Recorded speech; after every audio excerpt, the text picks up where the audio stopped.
Good evening, everyone.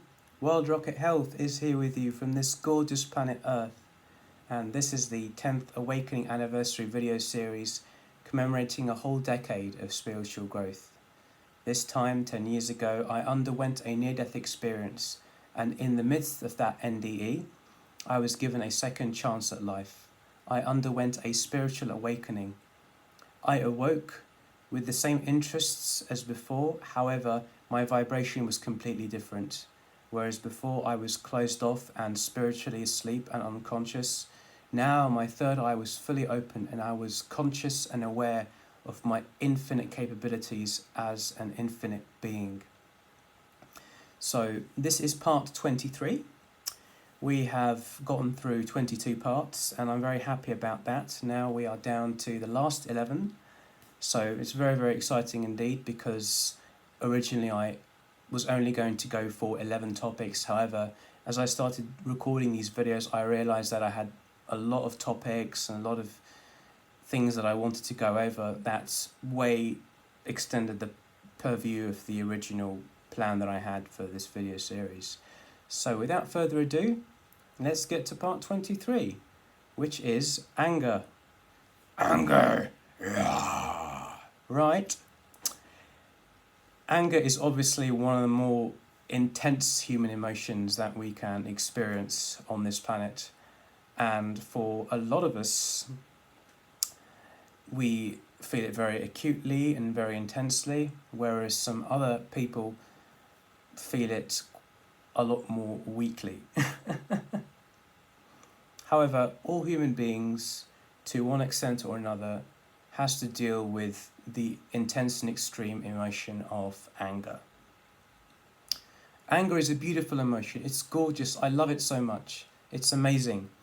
Anger, when utilized properly, can be the source of so much creativity, so much joy, so much energy, a lot of stamina. It's such a beautiful emotion. However, for almost all of us in society, when we feel anger, we don't know how to control it, and it ends up coming out in ways that hurt ourselves and other people and ruins whatever mood we happen to be in. It can destroy the atmosphere of a room we're in if we're with family or friends or at work.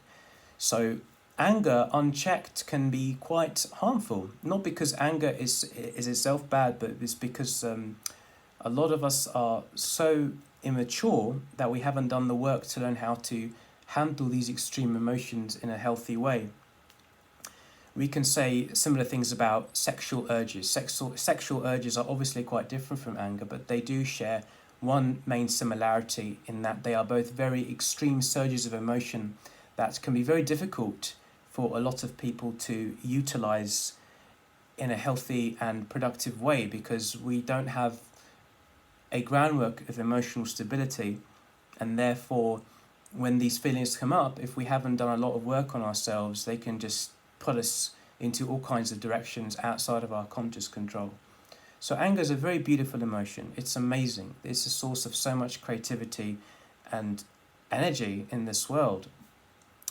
But we need to learn how to use it in a creative way, so we don't hurt other people, we don't hurt ourselves, and we don't mess up the good flow of energy that we've got in our lives.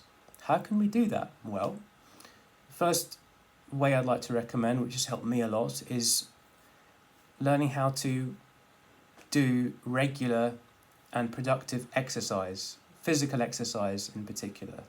There are many things you can do: football, boxing, martial arts, weightlifting, jogging, whatever you enjoy. I personally am a bodybuilder. I love lifting weights, I love doing ab exercises, I love doing some mild yoga and stretches as well. So that's what I focus on. Other people love doing martial arts. You can also do jogging. If you're interested in a particular sport, a lot of men love football.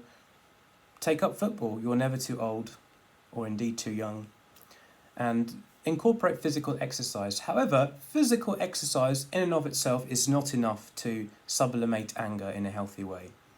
Because what can often happen is that once we start exercising, all the testosterone is released from our body, which is obviously great for having more energy, being more productive. However, if we haven't done the work on ourselves in order to integrate and use anger well, it can actually make the problem worse. So we want to do physical exercise, but we also want to pursue something creative. We need to get in touch with our creative selves, do something that puts out some kind of content on this planet that is unique to you. It can be writing, making videos, holding parties if you're a social type.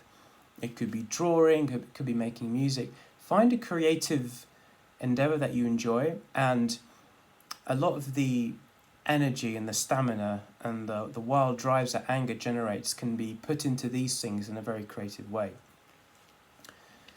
Also, listening to loud and extreme music. I personally love heavy metal. Whenever I feel angry, I start listening to heavy metal, and it always sublimates and channels that anger in a way which is fun, creative, and which fills me with life and motivation. And finally, meditation. When we feel anger, it's a very, very good idea to sit with these emotions and to feel the anger fully in the body.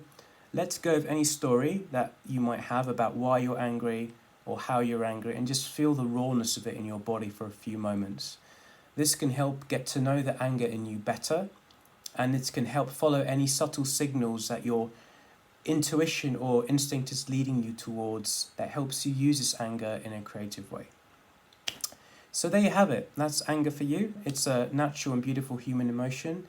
It's nothing to be ashamed of. It's something we all experience to one extent or another. Some of us are more genetically predisposed to anger than others. Some of us are more cognitively predisposed than others. So those of us who are, obviously, we need to do a bit more work on it. However, everyone and anyone can benefit from this, because regardless of your predisposition, we all feel anger to some extent. Thank you very much. This has been Wild Rocket Health, here with you from Japan, Turkey, UAE, England, USA, Poland, and everywhere else. Cheers, guys. Thank you.